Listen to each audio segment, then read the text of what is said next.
नमस्कार दोस्तों, मैं सुनील स्वागत करता हूं आपका अपने YouTube चैनल स्टार एजुकेशन में। चलिए शुरू करते हैं 21 जून 2019 के करंट अफेयर।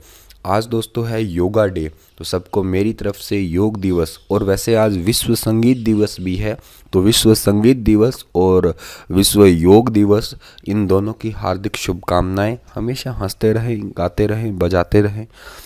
पहला क्वेश्चन है हमारा, किस राज्य सरकार ने प्राकृतिक आपदा से फसलों को नुकसान पहुंचने पर किसानों के लिए 5,000 रुपये न्यूनतम मुआवजा तय किया है? तो 5,000 रुपये न्यूनतम मुआवजा तय किया है मध्य प्रदेश सरकार ने, यानी कि इस क्वेश्चन का बी ऑप्शन सही है। और राज्य व परिवहन मंत्री गोविंद सिंह राजपूत ने बताया कि किसानों की शिकायत के निपटारे की रफ्तार बढ़ाने के लिए राज्य सरकार में पटवारी के पद भरने जैसे कई प्रशासनिक कदम भी उठाए जाएंगे। अच्छा, बात हो रही है मध्य प्रदेश की, तो मैप में देखिएगा ये है मध्य प्रदेश। मध्य प्रदेश भारत में सबसे ज़्यादा वन रखने वाला राज्य है। इसकी राजधानी क्या है? मध्य प्रदेश की राजधानी है भोपाल। मध्य प्रदेश के मुख्यमंत्री है कमलनाथ और मध्य प्रदेश के जो राज्यपाल हैं उनका नाम है आनंदीबेन पटेल। अच्छा, एक इंदौर शहर चमक रहा है। ये लगातार तीसरी बार सबसे साफ शहर घोषित हुआ है पूरे भारत में। सबसे साफ जो इंदौर है और सबसे गंदा ये जो आप कानपुर चमक रहा है, ये कानपुर सबसे गंदा शहर है, याद रखिएगा। सबसे साफ राजधानी जो है वो मध्य प्रदेश की राजधानी भोपाल है, सबसे साफ। सबसे गंदी राजधानी की बात कर रहा हूँ मैं, तो वो है आपकी दिल्ली। अच्छा, भोपाल में एक गैस रिसाव हुआ था, क्या आप मुझे कमेंट में लिख के बता सकते हैं वो कौन सी गैस थी और कब रिसाव हुआ था? अक्सर एग्जाम में क्वेश्चन आते हैं। चलो, गैस का नाम मैंने आपको बता दिया, मिथाइल आइसोसाइनेट था। लेकिन आप मुझे बताइए कब हुआ था, किस तारीख को और कितने लोगों की मौत हुई थी? अगला क्वेश्चन है हमारा, हाल ही में वैज्ञानिकों ने यह दावा किया है कि किस देश का अनाज उत्पादन जलवायु परिवर्तन के प्रति सुभेद्य है तथा चरम मौसमी स्थितियों के चलते चावल के उत्पादन में उल्लेखनीय रूप से गिरावट आने की संभावना है। ये भारत के लिए कहा गया है कि भारत के वैज्ञानिकों ने यह दावा किया है कि अमेरिका के कोलंबिया विश्वविद्यालय के शोधकर्ताओं द्वारा भारत की 5 प्रमुख फसल रागी, मक्का, बाजरा, चारा और चावल, यह जलवायु परिवर्तन के प्रभाव का अध्ययन किया गया था इन पे। और इन्हीं प्रमुख 5 फसलों पर भारत में खाद्य आपूर्ति को पूर्णता प्रदान करती है। भारत में अनाज के तौर पर मुख्य फसल है चावल और इसमें भी तेज़ी से गिरावट जो है वो देखी गई है। अगला क्वेश्चन है, हाल ही में किस क्रेडिट रेटिंग एजेंसी ने भारत में वित्त वर्ष 2020 में पवन ऊर्जा के क्षेत्र में सुधार की संभावना व्यक्त की है? तो इक्रा, ICRA, ठीक है, इक्रा नामक जो एक क्रेडिट रेटिंग एजेंसी है, इसने 2020 में पवन ऊर्जा के क्षेत्र में सुधार की संभावना व्यक्त की है। इस एजेंसी के अनुसार पवन ऊर्जा क्षमता में 3.5 से 4 गीगावाट की वृद्धि हो सकती है। इक्रा 1991 में वित्तीय निवेश संस्थानों, वाणिज्य बैंकों द्वारा स्थापित की गई एक कंपनी थी और इक्रा के अनुसार साल 2019-20 के दौरान सौर ऊर्जा जो है उसमें 7 से 7.5 गीगावाट वृद्धि हो सकती है। अगला क्वेश्चन है, किस देश के राष्ट्रपति महमूद अब्बास ने भारत के नागरिक शेख मोहम्मद मुनीर अंसारी को स्टार ऑफ यरूशलेम से सम्मानित किया है? तो स्टार ऑफ यरूशलेम से सम्मानित किया है और ये महमूद अब्बास जो है ये फिलिस्तीन के राष्ट्रपति है, यानी कि इस क्वेश्चन का सी ऑप्शन जो है वो बिल्कुल ठीक है।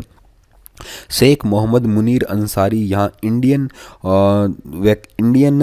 हॉस्पिस यानी कि भारतीय आश्रम के निदेशक है, जो पिछले 800 वर्षों से भारत की विरासत और यरूशलेम के पुराने शहर में उनकी मौजूदगी का प्रतीक है। और इंडियन जो हॉस्पिस है आपका, उसमें गंभीर बीमारियों से पीड़ित लोगों की देखरेख की जाती है। और शेख अंसारी को साल 2011 में भारत में भी प्रवासी भारतीय सम्मान दिया गया था। स्टार ऑफ यरूशलेम फिलिस्तीन सरकार द्वारा विदेशी नागरिकों को दिया जाने वाला सर्वोच्च सम्मान है। ये जो आपको फोटो में दिख रहा है यही मैप है फिलिस्तीन का। यहाँ के जो कैपिटल है वो रामला और ईस्ट यरूशलेम है। आपके प्राइम मिनिस्टर तो महमूद सत्य है और राष्ट्रपति का नाम महमूद अब्बास है। अगला क्वेश्चन है, यूपी के मुख्यमंत्री योगी आदित्यनाथ ने अनंतनाग में आतंकियों से मुठभेड़ में शहीद हुए मेजर केतन शर्मा के परिवार को कितने लाख रुपए की आर्थिक मदद देने की घोषणा की है? 25 लाख रुपए की आर्थिक मदद देने की घोषणा की है। यानी कि इस क्वेश्चन का ए ऑप्शन जो है वो बिल्कुल ठीक है। ये जो आपको फोटो में दिख रहे हैं यही है मेजर केतन शर्मा, और ये जम्मू कश्मीर के अनंतनाग में, ठीक है, इनका मुठभेड़ में इनका ये शहीद हो गए थे ये। अगला क्वेश्चन है, केंद्रीय मंत्रिमंडल की नियुक्ति समिति ने विदेश व्यापार महानिदेशालय के महानिदेशक आलोक वर्धन चतुर्वेदी का कार्यकाल अगले कितने महीने तक बढ़ा दिया? 3 महीने तक इनका कार्यकाल बढ़ा दिया। सी ऑप्शन सही है इस क्वेश्चन का। ये जो आपको फोटो में दिख रहे हैं यही है आलोक वर्धन चतुर्वेदी, और ये बिहार कैडर 1986 बैच के भारतीय प्रशासनिक सेवा के जो है वो अधिकारी हैं। इन्हें 18 जून 2019 के बाद इनका कार्य जो है वो विस्तार कर दिया, और इनका कार्य जो है अब 30 सितंबर 2019 तक रहेगा। और कैबिनेट की नियुक्ति समिति भारत सरकार के अधीन बहुत सारे बड़े पदों के संबंधी निर्णय ले सकती है, और इस कैबिनेट के जो अध्यक्ष होते हैं वो प्रधानमंत्री होते हैं, और इसके अलावा इस कैबिनेट में गृह मंत्री भी शामिल होते हैं।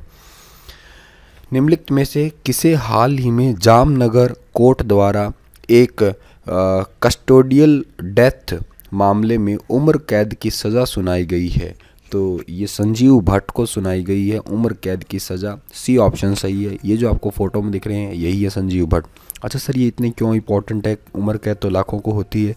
ये बेसिकली पूर्व आईपीएस अधिकारी हैं, इस वजह से इनका नाम काफ़ी इंपॉर्टेंट है। ये गुजरात के जामनगर की अदालत ने बर्खास्त कर दिए गए हैं इनको। अब तो आईपीएस अधिकारी संजीव भट्ट को लगभग 3 दशक पुराने हिरासत में जो मौत है कस्टोडियल डेथ से जुड़े एक मामले में गुरुवार को उम्र कैद की सज़ा सुनाई। और भट्ट ने जामनगर के तत्कालीन अतिरिक्त पुलिस अधीक्षक के तौर पर जाम जोधपुर शहर के 1990 में हुए दंगे के दौरान 100 से अधिक लोगों को हिरासत में लेने के आदेश दिए थे। हिरासत से मुक्त किए जाने के बाद इनमें से एक प्रभुदास वेशनानी की अस्पताल में मौत हो गई थी। उनकी हिरासत के दौरान पिटाई की गई थी।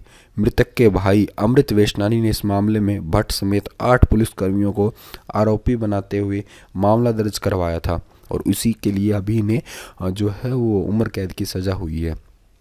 अगला क्वेश्चन है, हाल ही में किस यूनिवर्सिटी द्वारा किए गए शोध में पाया गया है कि इस सदी में हिमालय के ग्लेशियर के पिघलने की गति दोगुनी हो गई है? कोलंबिया यूनिवर्सिटी का ये रिसर्च है। डी ऑप्शन सही है इस क्वेश्चन का। कोलंबिया यूनिवर्सिटी ने कहा है कि हिमालय बर्फीली क्षेत्रों का पिघलने का रफ्तार अब थोड़ा ज़्यादा हो रहा है, दोगुनी तेज़ी से पिघल रहा है ये, और ये एशिया में रहने वाले करोड़ों लोगों के लिए पानी की आपूर्ति पर खतरा है। वर्ष 2000 से 18 इंच बर्फ़ हर साल पिघल रही है, जबकि 1975 में 2000 तक करीब 9 इंच बर्फ़ प्रतिवर्ष पिघली थी। शोध में कहा गया है कि प्रत्येक वर्ष 8 बिलियन बर्फ़ हर साल पिघल रही है। ये ज़्यादा पिघलने का मतलब है कि बाढ़ आने का भी खतरा हो सकता है। अगला क्वेश्चन, अंतर्राष्ट्रीय योग दिवस 2019 का थीम क्या है? तो इस बार का थीम है योगा विद गुरुज। ठीक है, बी ऑप्शन सही है इस क्वेश्चन का। योगा विद गुरु जो है अंतर्राष्ट्रीय योगा दिवस का थीम है इस बार का, और 2015 से हम हर बार योग दिवस मना रहे हैं। 21 जून 2015 को सबसे पहला योग डे मनाया गया था। अगला क्वेश्चन है, हाल ही में किस देश की महिला टीम ने सबसे कम स्कोर अर्जित करने का रिकॉर्ड बनाया है? माली। डी ऑप्शन सही है। माली की महिला टीम ने रवांडा के खिलाफ खेलते हुए 9 ओवर में केवल 6 रन बनाकर ऑल आउट होने के बाद अंतर्राष्ट्रीय T20 इतिहास पुरुष और महिला दोनों का सबसे कम टोटल स्कोर बनाया है। माली के 10 खिलाड़ी खाता भी नहीं खोल सके, जबकि सलामी बल्लेबाज ने सर्वाधिक 6 रन बनाए। वहीं रवांडा ने 4 गेंदों में मैच जीत लिया। जीतना ही था ये तो 4 गेंदों में। बात आई है माली की, तो ये मैप में देखिएगा माली। यहाँ की राजधानी है बमाको, और यहाँ की करेंसी है फ्रैंक। राष्ट्रपति है इब्राहिम बाउबकर, और प्रधानमंत्री है सोमेलो बाउबे माइगा। अगला क्वेश्चन, आयरलैंड ने 2030 तक पेट्रोल डीजल कारों की बिक्री पर प्रतिबंध लगाने की योजना बनाई है। आपको पता ही है इसकी वजह से कार्बन जो उत्सर्जन होता है और प्रदूषण फैलता है, इस वजह से आयरलैंड ने ये योजना बनाई है। आयरलैंड ने बनाई है तो आयरलैंड की राजधानी डबलिन, करेंसी यूरो, प्रधानमंत्री लियो वराडकर और राष्ट्रपति माइकल डी हिंगस। अगला क्वेश्चन, नोवाक जोकोविच नाओमी ओसाका टेनिस रैंकिंग में वर्ल्ड नंबर 1 के रूप में बने रहे हैं। ये अभी भी दोनों ही नंबर 1 है। एटीपी यानी कि association of tennis professional ranking के अनुसार नाओमी ओसाका जो कि जापान की है, नोवाक जोकोविच जो कि सर्बिया के हैं, ये विश्व नंबर 1 है आपके। अक्सर एग्जाम में इनके जो कंट्री है वो पूछी जाती है। नाओमी ओसाका दोबारा बता रहा हूँ जापान, नोवाक जोकोविच सर्बिया। अगला क्वेश्चन, मिस्र के पूर्व राष्ट्रपति मोहम्मद मुर्सी का मिस्र के काहिरा में निधन हो गया। ये आपको फोटो में दिख रहे होंगे, यही है मोहम्मद मुर्सी। 67 वर्ष की उम्र में इनका काहिरा में निधन हो गया। ये मिस्र के 5वें राष्ट्रपति थे। 30 जून 2012 से 3 जुलाई 2013 के बीच में ये राष्ट्रपति रहे थे। बात मिस्र की आई है तो मिस्र को एक तो नील नदी का वरदान कहा जाता है। इसके बीचों बीच दुनिया की सबसे लंबी नदी नील नदी बहती है। यहाँ की राजधानी तो काहिरा है ही। यहाँ की करेंसी है इजिप्टियन पौंड। इसको मिस्र या इंग्लिश में इजिप्ट भी बोलते हैं। सो इतने ही थे दोस्तों आज के हमारे क्वेश्चन। कैसा लगा आपको वीडियो पसंद आया तो अपने दोस्तों तक शेयर करना बिल्कुल मत भूलिएगा। और बहुत जल्द मिलते हैं नेक्स्ट वीडियो में। तब तक के लिए आप हंसते रहिए, मुस्कुराते रहिए।